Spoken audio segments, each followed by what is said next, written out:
Hello hi welcome to Aadya media. ఈరోజు మనతో పాటు ఉన్న గెస్ట్ ఇమ్మంది రామారావు గారు. ఇవాళ ఆయనతో మాట్లాడుదాం. హలో సార్, నమస్తే. నమస్తే బాబు.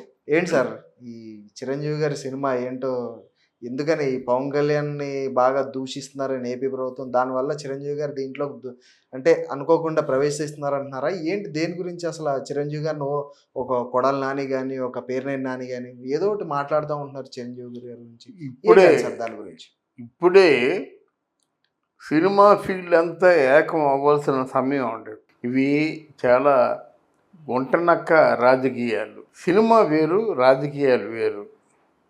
సినిమా చూసేది ప్రేక్షకులు, కోట్లాది మంది ప్రేక్షకులు.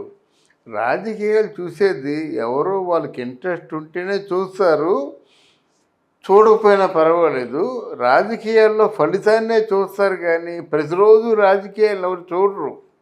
కానీ వీళ్ళు రాజకీయాల్లో ఉన్నవాళ్ళు సినిమాల మీద పడి వందల కోట్లు, వేల కోట్లు నష్టం కలిగించినట్టయితే మాత్రం అది మరొక పోరాటం అవుతుంది, మరో ఉద్యమం అవుతుంది. వీళ్ళకి ఎందుకండి? ఆ బ్రో సినిమా అలాగే తగలెట్టారు.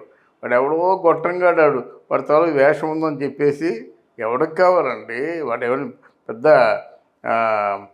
పెద్ద ఇంటర్నేషనల్ ఫేమా, పెద్ద ఆస్కారు లేకపోతే గీతలో పెద్ద అవార్డు గ్రహీత. ఆయన ఏమైనా ఇమిటేషన్ చేశారు అనుకోవడానికి ఒక చిన్న క్యారెక్టర్. దానికోసం బ్రో సినిమా సంకనాకం చేశారన్నమాట. ఇప్పుడు కొత్తగా ఏం చేస్తున్నారంటే, ఇప్పుడు చెప్పాను కదా, మొన్న నేను చెప్పింది అక్షరాలా జరుగుతుంది. సామాధాన భేద దండోపాయం అన్నమాట.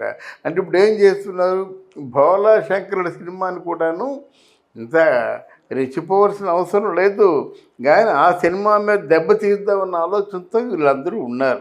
ఆ జగన్మోహన్ రెడ్డి ఏం చెప్పాడు, ఒరే మీరు రెచ్చిపోంటారా, ఆ సినిమాలో ఎలాగైతే ఫెయిల్ చేశారో, ఫ్లాప్ చేశారో, ఈ సినిమాను కూడా ఫ్లాప్ చేస్తే వాళ్ళు భయపడతారు, భయపడి మన కాళ్ళ బేరానికి వస్తారని చెప్పినట్టు ఉంది. అది అందుకనే సినిమాకి కొడాలి నానికి సంబంధం ఏమిటండి? సినిమా గురించి ఏమి తెలుసు? ఏమి తెలియదు. పేరు నానికి సినిమాకి సంబంధం ఏంటంటే ఏమి తెలియదు. కానీ బోలాశంకర్ సినిమా ఆ ప్రీ రిలీజ్ ఫంక్షన్ సందర్భంగా చిరంజీవి గారు అన్న మాటలేమో తీసుకొని, అంటే చిరంజీవి గారు అన్న మాటలు తీసుకొని మనిషి పక్క మాట్లాడండి, ఒక 4 పక్కల నుంచి నలుగురు కూడా ఈటెల్ లాంటి మాటలు వదులుతూ ఉన్నారు. ఇది మంచిదే ఒక విధంగా చెప్పాలంటే. ఎందుకు మంచిదంటారా? ఇప్పుడు ఇంతవరకు పవన్ కళ్యాణ్ ఒకటే అనుకున్నాం. ఇప్పుడు పవన్ కళ్యాణ్కి తోడు చిరంజీవి కూడా అయ్యాడు. పవన్ కళ్యాణ్ అభిమానులు తోడు చిరంజీవి అభిమానులు కూడా అయ్యారు. గనక ఇది ఏదైనా మన మంచికి అనుకోవడమే అసలు మన ధర్మం. ఇప్పుడు ఏం చేస్తారు, చిరంజీవిని కూడా దెబ్బతీస్తే నెక్స్ట్ ఇండస్ట్రీ అంతా ఒకటి అవ్వాలి కదా. ఇండస్ట్రీలో సినిమాలకేమో మనుగడే లేకుండా పోతే, ఇండస్ట్రీలో సినిమాలు అన్నింటినీ కూడా కాలం రాసేద్దాం అనుకున్నట్టయితే వీళ్ళు ఏమని తెస్తారా? ఆయన ఎవరో అంటారులే, ఒక మినిస్టరు వాళ్ళ అమ్మ మొగుడు సొమ్ము అనుకున్నారా అంటారు కదా. ఆయన మనోనిది కాదు, ఆయన అంటారు కదా, ఎవరమ్మ మొగుడు సొమ్ము అని చెప్పేసి. మరి ఇండస్ట్రీలో డబ్బు కూడా ఎవరి ఏదో అనుకుంటున్నారు వాళ్ళు. నేను అంత దరిద్రంగా మాట్లాడను. ఏమనుకుంటున్నారు? గనక ఈ విషయంలో మాత్రం చిరంజీవికి సరైనటువంటి, ఆయన మండిందంటే అసలే చిరంజీవి, ఆయన ఆపద్బాంధవుల్లో ఉన్నటువంటి ఆ క్యారెక్టర్కి చిరంజీవి గారికి కొన్ని పోలికలు ఉన్నాయి. ఆయన కోపం అంటూ వచ్చినట్టయితే ఆయన నిలువున మండిపోతారు, శివతాండవం చేస్తారు. అందువలన ఆయన శివతాండవం చేయడమే మనకు కావాల్సి వచ్చింది. సరైన సమయంలో సరిగ్గా ఎంకరేజ్ చేస్తున్నాడు ఎవరు, మన జగన్మోహన్ రెడ్డి. జగన్మోహన్ రెడ్డి ఊరుకుంటే ఈ బాధ లేదు కదా. ఇప్పుడు వాళ్ళు ఎందుకు అలా పట్టించుకుంటున్నారు? ఇప్పుడు ఏమైందంటే, అటు చంద్రబాబు నాయుడిని ఎవరు ఏం మాట్లాడటం లేదు. ఆయన మట్టుకు ఆయన కామ్గా ఆయన పనులు ఆయన చేసుకుంటున్నాడు. ఎటు వచ్చి జనసేన పార్టీకి వీళ్ళు వాల్యూ పెంచుతున్నారు, రోజు రోజుకి పెరిగిపోవటం లేదు జనసేన పార్టీ. జనసేన పార్టీ తాలూకు ఫాలోవర్స్ పెరిగిపోవటం లేదు. ఇవాళ గన్నవరంలో దిగాడు ఎవరు, మన పవన్ కళ్యాణ్. ఆ జనాలు, ఆ పోలీసులు, ఆ బలగం, ఆ బందోబస్తు చూసినట్టయితే మతిపోతుందన్నమాట. రోజు రోజుకి మీరే పెంచుతున్నారు, ఆయన విలువను మీరే పెంచుతున్నారు కనుక ఆయనకు ఓటర్ల సంఖ్యను కూడా మీరే పెంచుతున్నారు. నిజానికి పవన్ కళ్యాణ్కి అంత పెద్ద రెస్పాన్స్ ఉంటుందని నేను అనుకోలేదు. ఏవో 10-15 సీట్లు వస్తాయి అనుకున్నాను కానీ నా అంచనాకి. కానీ అట్టా చూసినట్టయితే పవన్ కళ్యాణ్ సీఎం అయ్యేటువంటి పరిస్థితి కనిపిస్తుంది ఇప్పుడు. అంటే మీరు చేసిన పనికి. అరే మీకు ఏమైనా ఆ జగన్మోహన్ రెడ్డి గారికి ఏమన్నా సీఎంగా ఉన్నాడు కదా, బుద్ధి జ్ఞానం ఉండొద్దు? అలాగా రెచ్చగొడుతూ అలాగే పోలీసుల చేత బాండెడ్ లేబర్లాగా వెట్టి చాకిరీ చేయించుకుంటూ, ఆ వాలంటీర్ చేత ఏమో కిరాయి గూండాల్లాగా ఆ వాలంటీర్ని ఉపయోగించుకుంటూ ఏమి చేద్దామని ఆంధ్రదేశానికి ఎవరైనా నీకు గుర్తుగా రాసిచ్చారా?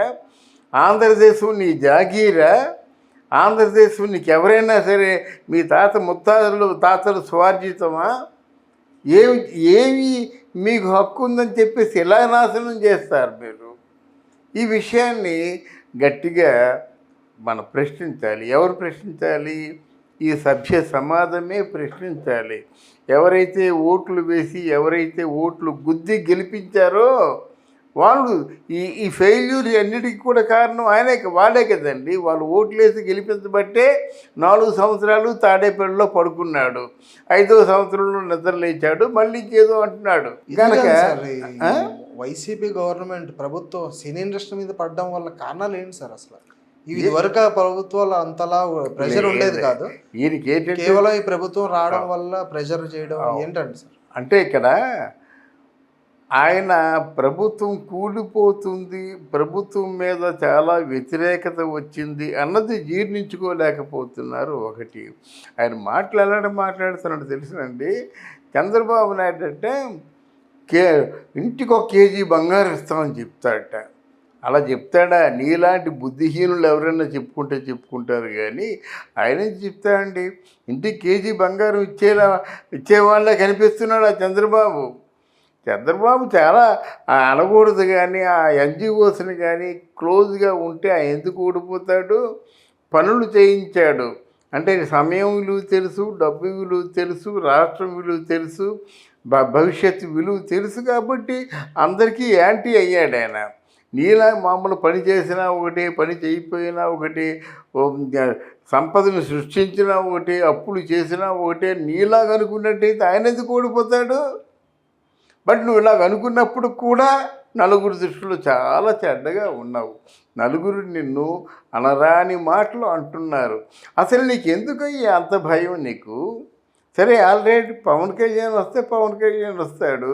నువ్వు చేసినవన్నీ మంచి పనులు అన్నప్పుడు, నీ ద్వారా ప్రతి కుటుంబానికి మంచి జరుగుతుందనే విశ్వాసం నీకు ఉన్నప్పుడు ధైర్యంగా ఉండు. అంతేగాని ఓ పక్క నుంచేమో అంబటి రాంబాబుని వదులుతావు, పేరు నాన్న వదులుతావు, కొడాలి నాన్న వదులుతావు, రోజా పిచ్చి పట్టిందా తిరుగుతుంది. దాని గురించి వేరే చెప్పుకుందాం. ఎందుకు? దేనికోసం? ఏం ఉద్ధరించాలని.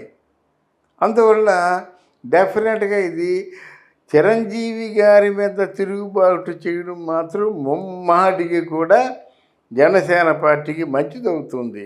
ఒకటి, చిరంజీవి గారి తాలూకు గతంలో వచ్చినటువంటి 18 సీట్లు వస్తాయి. అది కాకుండా ఇక్కడ పవన్ కళ్యాణ్కి ఉన్నటువంటి ఓట్స్ ఉంటాయి కదా, సీట్స్ ఉంటాయి కదా, ఈ 18 వచ్చారనుకుని 36. అంటే గవర్నమెంట్ ఫార్మ్ చేసేటువంటి అవకాశం కూడా ఉంది. మనము సింగిల్ డిజిట్ దాటదు, లేకపోతే 10-15 వస్తాయన్నటువంటి అంచనాతో మనం ఉన్నాం. మనం పగటి కళలో కనుక. కానీ ఇప్పుడు చూస్తుంటే, వీళ్ళు చేసిన పని చూస్తుంటే, వైఎస్ఆర్ కాంగ్రెస్ పార్టీ చేసే పని చూస్తుంటే డెఫినెట్గా వీళ్ళు గవర్నమెంట్ ఫార్మ్ చేసే పరిస్థితులు ఉన్నాయి. అలాగే చంద్రబాబు కూడా ఈసారైనా నిజాయితీగా ఉంటే అనే మాట ఎందుకు ప్రయోగిస్తున్నానంటే, చంద్రబాబు ఏమి చెప్పాడంటే, నాకు పదవుల మీద ఆశ లేదు, ప్రజాస్వామ్య పరిరక్షణ కోసం జగన్మోహన్ రెడ్డి ఓడించాలన్నాడు. అదే ప్రజాస్వామ్య పరిరక్షణ కోసం మీరిద్దరూ చేయి కలుపుకొని ఓడించి పవన్ కళ్యాణ్ని సీఎం చేసి పవన్ కళ్యాణ్కి నీ తాలూకు అనుభవం ఉపయోగపడేలా చేసినట్టయితే మీరు అనుకున్నటువంటి మెరుగైన సమాజం మళ్ళీ ఆవిర్భవిస్తుంది. అది నేను చెప్పదలుచుకున్న మాట. థ్యాంక్ యూ సార్, చాలా మంచి మాటలు చెప్పారు. Thank you sir. Thank you Babu, thank you.